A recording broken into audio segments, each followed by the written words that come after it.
Okay, welcome back to part 2 of my EDC backup bag. This is, I've decided, well, you'll call it the backup bag. It's what you carry in the car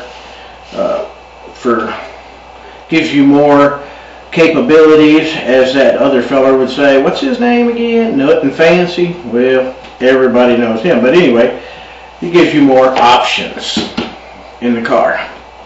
Or you carry it with you when you're traveling. You know, this is the backup bag. Hey, B-O-B, back up bag. B-U-B, backup bag. Huh. Okay, so this is the B-U-B bag. Anyway, earlier I was telling you that this pocket right here was a little hard to get out, so I took it out in between the videos. Of course, you know, the standard United States Army canteen. This isn't a standard issue canteen cup. I got the stainless steel version, and this little jewel right here is what they told me is the new style heater. There's a trioxane tablet in the bottom of it. I've used it. What's interesting about this stove is it's more efficient. It doesn't let too much air get to that trioxane, but just enough. You can take a half a bar, will heat up maybe a little over half a cup of water, maybe 3/4 of a cup. What's the interesting thing is you want to turn it around that way, and once it sits in there pretty good.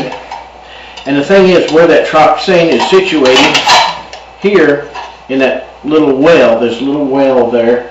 I guess you can see that well that the trioxane tablet sits in. It forces the heat and the flame to go around your cup. In the back of it, where your handles are, hardly any heat escapes from that area, but most of it goes forward and up.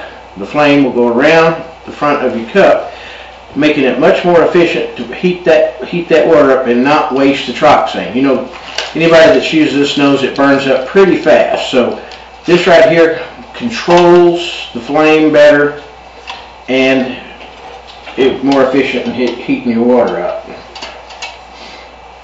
So anyway, that's that. Let me put the trioxane back in it. Open this up and in there, and I'll put that in the bag later. Continuing on around to the back side of the bag, here we have a secondary flashlight, which you can see next to the Phoenix. This is a Phoenix. This is a E20. The E20 AA, 105 lumens. All it is a simple on and off function. The head on it is slightly bigger than the L2D, and actually it will throw, it seems to throw a beam further, even though it's not as bright. It doesn't have the orange peel lens in it, and it's a little bit bigger, so it will throw apparently a little further, even though the L2D is 180 lumens and it is brighter.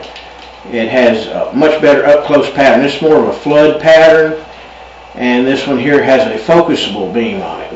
And it's only about $35 versus the $45 for this one, so $10 difference.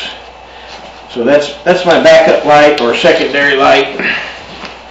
I plan on getting a L1D, the little short version of this light right here, for lighter weight carry for maybe summertime when I switch to my 32 automatic pistol instead of the full 9mm and smaller knife and stuff. So I'll have a summertime outfit as well as my wintertime. Now up here in this pocket we have basic hot drink mixes, coffee, and spice cider. And here's the cold drink mixes. Is basically green tea mixed with lemon green tea. And every time I go over to anybody's house, they never have, well, I wouldn't say never, most of the time they don't have artificial sweeteners. Myself, I am big enough, I try to stay away from sugars at all times.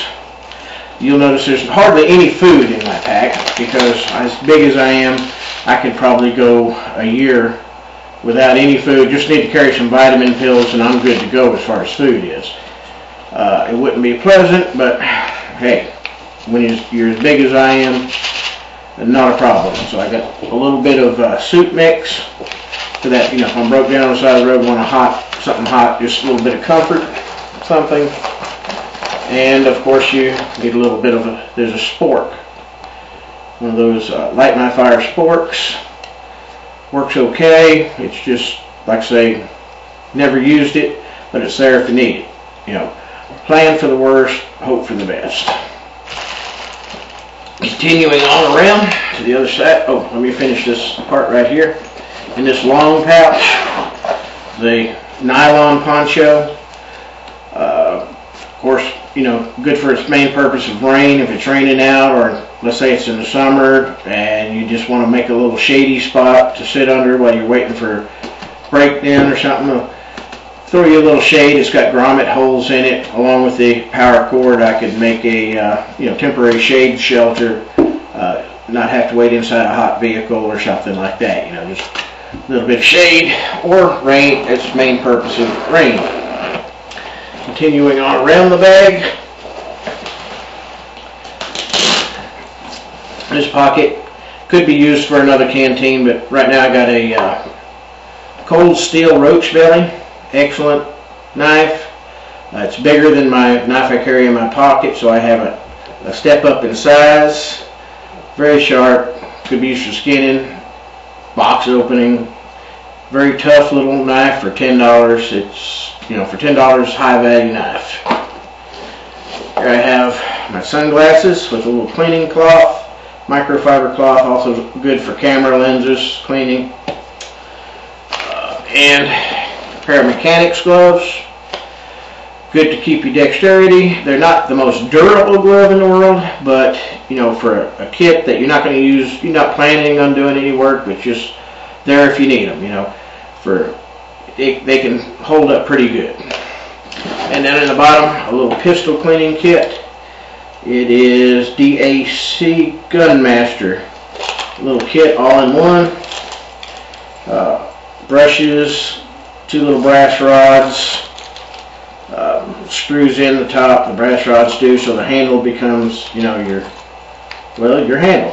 So that's the outside of the bag. In the next video, we will continue. We'll start the inside of the bag, which is in so many different sections that we're probably going to wind up with a 5 or 6 parter here. So I'll see you on the return.